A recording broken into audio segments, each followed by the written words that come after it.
Donc, chapitre de l'immunité, le renforcement du système immunitaire. L'aide au système immunitaire.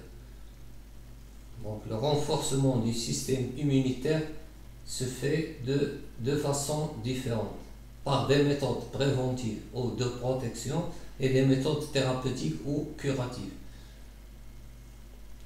Les méthodes préventives, l'asepsie, l'antisepsie, la vaccination, التلقيح.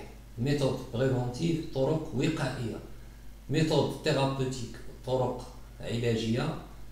la sérothérapie الاستمصال, les antibiotiques, المضادات الحيوية.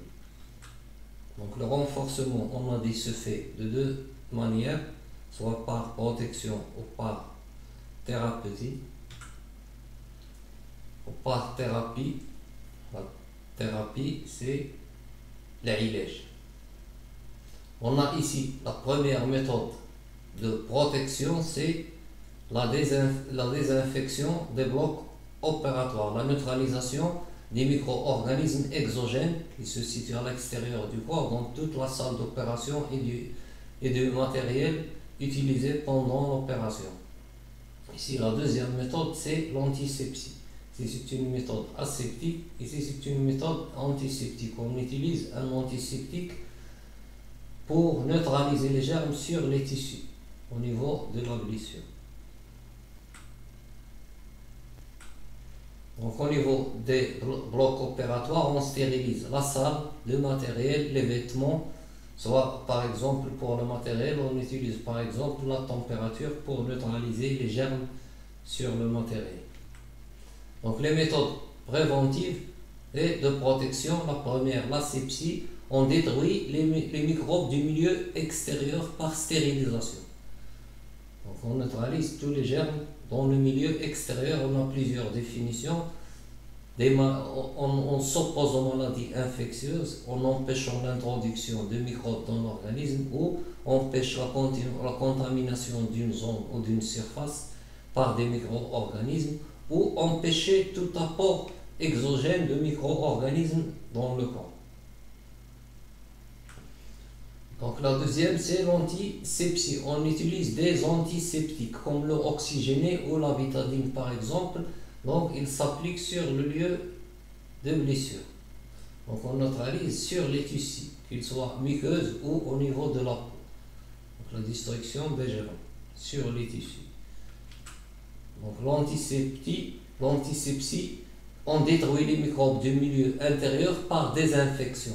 Donc l'antiseptique utilisé, son rôle, c'est la destruction des micro-organismes. Donc l'antiseptique est choisi judicieusement pour neutraliser ces micro-organismes sur la zone de peau ou de muqueuse, qu'ils soient sains ou lésés. On a blessure ou non, on neutralise ces germes sur le lieu. Donc exemple d'antiseptique, on a dit la bétadine et l'eau oxygénée. Donc les méthodes, les étapes de l'antisepsie. Donc on remarque l'asepsie et l'antisepsie, ils ont un rôle qui se complète. Ils se complètent efficacement lors des soins. Donc lors des soins, on a une complémentarité entre l'asepsie et l'antisepsie. Donc les antiseptiques sont à rapprocher des infectants. Des désinfectants, la différence entre désinfectants et antiseptiques. Les antiseptiques, ils s'utilisent sur les tissus vivants, sur les muqueuses ou la peau. Les désinfectants, ils s'utilisent sur des matériaux inertes, par exemple sur le sol, sur les meubles ou le matériel médical à utiliser. Donc on passe à la troisième méthode préventive ou de précaution, c'est la vaccination. Donc on va voir un graphique et trois expériences. Donc les expériences, pendant la première expérience, on injecte des cultures fraîches virulentes de bacilles de choléra. Donc culture encore fraîche de choléra de poule. Donc on injecte ces bacilles à des poules. Donc après 2 jours, on a mort des poules. Donc ce bacille, il est virulent. Donc il est mortel, l'apparition des symptômes du choléra et la mort des poules. Donc la deuxième expérience, cette fois, on a laissé vieillir cette culture. Donc, il est devenu culture ancienne. Des mêmes bacilles de choléra de poules. Donc, on les injecte à des poules. Après 2 jours, les poules restent vivantes. Donc, c'est après vieillissement de cette culture. Donc, il a perdu ses pouvoirs pathogènes, mais il garde sa structure immunisante.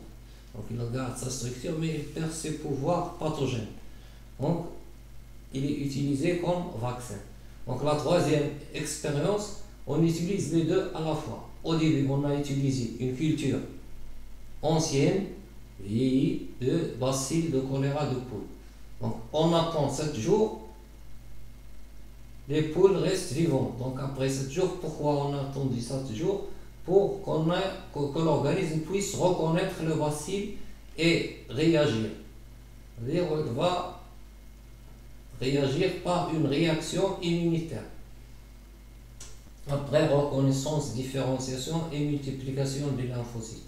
Donc après 7 jours, on injecte cette fois une deuxième injection qui contient des cultures fraîches, virulentes, les mêmes utilisées pendant la première expérience. Donc cette fois, les poules restent vivantes.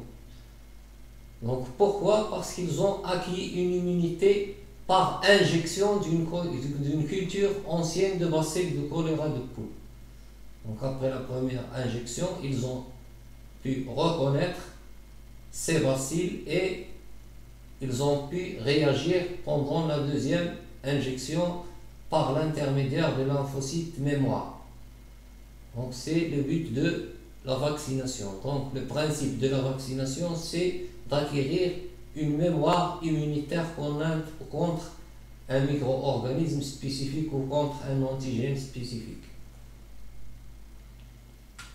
Donc ici, on a le graphique qui présente la concentration d'anticorps antitétaniques dans le plasma en fonction du temps en mois. Donc le premier vaccin, on a injecté la première fois le vaccin, donc on a une réponse qui est lente avec une quantité moins importante d'anticorps.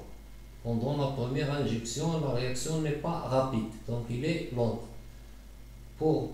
Pourquoi? Parce qu'on a reconnaissance, multiplication, différenciation et activation des lymphocytes, puis début de production d'anticorps par les lymphocytes B ou les plasmocytes. Donc pendant la deuxième injection, la réaction est devenue plus rapide que la première. On a un taux plus important, beaucoup plus important que lors de la première. Pendant la troisième injection, donc on a une réponse encore plus rapide et un taux encore plus important d'anticorps. Pourquoi? Parce qu'on a une mémoire immunitaire. Donc les poules ont déjà acquis une mémoire immunitaire. Donc la présence de lymphocytes B mémoire nous donne une réaction encore plus rapide et plus efficace. Pourquoi? Parce qu'on a augmentation des lymphocytes mémoire et production de quantité ou de taux important d'anticorps. Donc c'est ce qu'on appelle le rappel dans le vaccin. Donc le premier vaccin, ici on a le deuxième rappel, le troisième rappel pour augmenter le taux d'anticorps et des lymphocytes B mémoire. Donc la vaccination, le principe c'est l'injection d'antigènes pour acquérir une mémoire immunitaire. Le principe du vaccin donc consiste à injecter un agent infectieux, qu'il soit virus ou bactérie, mais atténué, inoffensif, mais il stimule la réponse immunitaire de l'organisme. Le système immunitaire dispose d'une mémoire immunitaire qui lui permet, lors du deuxième contact avec l'antigène, d'avoir une réponse plus rapide et donc plus efficace.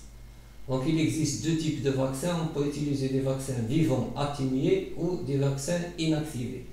Donc les vaccins vivants atténués, on a des germes, virus, bactéries qui ont leur structure mais aucun pouvoir pathogène. Ils gardent la capacité immunisante mais ils n'ont aucun pouvoir infectieux. Donc on n'aura pas d'apparition de symptômes. Ils ne sont plus pathogènes. Donc les vaccins inactivés, on peut par exemple utiliser une partie, soit la paroi ou la toxine. Quand on utilise la toxine, on parle d'anatoxine comme vaccin. C'est le cas par exemple de l'hépatite B ou du tétanos, ou soit la totalité de l'agent infectieux mais qui est inactivé.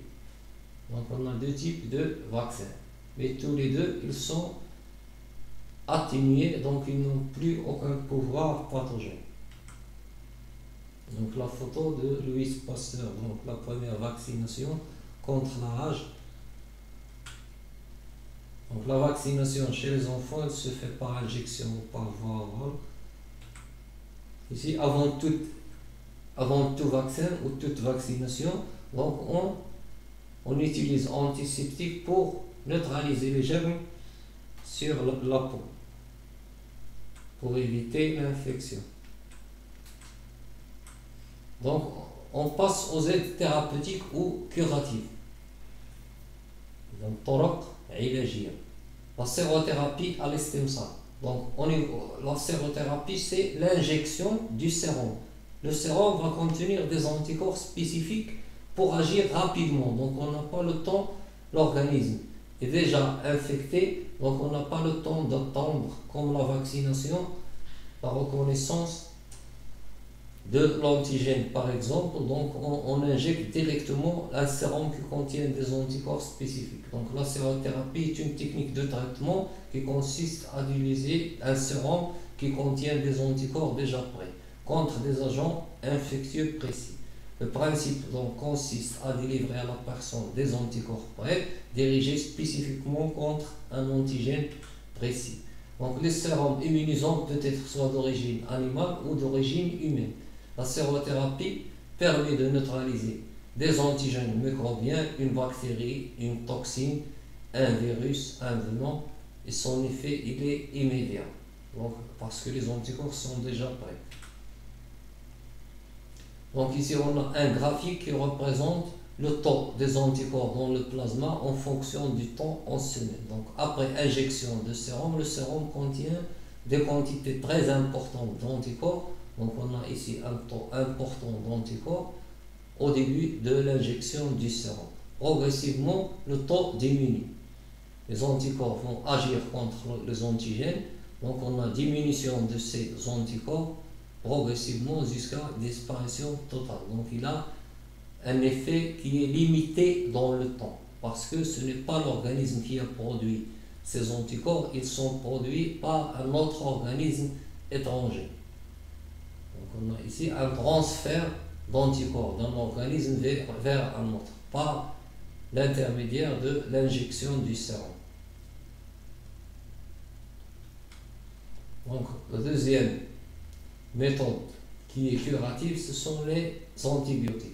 Donc les antibiotiques, ils empêchent la multiplication ou détruisent les bactéries. Donc ils neutralisent les bactéries. Donc les antibiotiques, ils sont utilisés spécialement contre les bactéries, pas contre les virus. Donc un antibiotique, c'est une substance qui a la capacité de réduire ou d'interrompre ou la destruction totale des bactéries.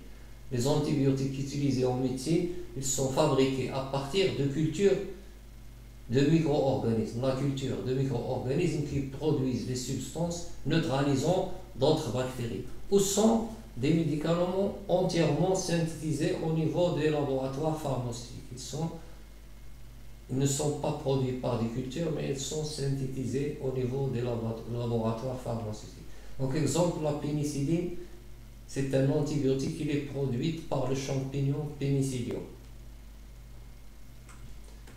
Donc les antibiotiques, ils sont utilisés soit en médecine vétérinaire ou en médecine chez l'homme pour lutter contre des infections bactériennes. Ils doivent être choisis. Comment est-ce qu'on va faire la différence entre comment est-ce qu'on va pouvoir choisir l'antibiotique efficace? Par l'intermédiaire d'antibiogrammes. On utilise des antibiogrammes. L'antibiogramme, c'est une culture bactérienne avec des antibiotiques. On a ici 4 antibiotiques, 1, 2, 3 et 4 antibiotiques pour tester lequel des 4 est efficace contre une bactérie donnée. Par exemple, on a une bactérie A. Comment est-ce qu'on va tester l'antibiotique qui va être efficace contre cette bactérie en utilisant un antibiogramme. Donc, qu'est-ce qu'on remarque ici? Ici, on a développement normal, c'est une zone de développement normal des bactéries. On remarque que près de l'antibiotique 1 et l'antibiotique 2, on a développement normal des bactéries. Au niveau de 3 et 4, on a des zones où on n'a pas de développement de bactéries.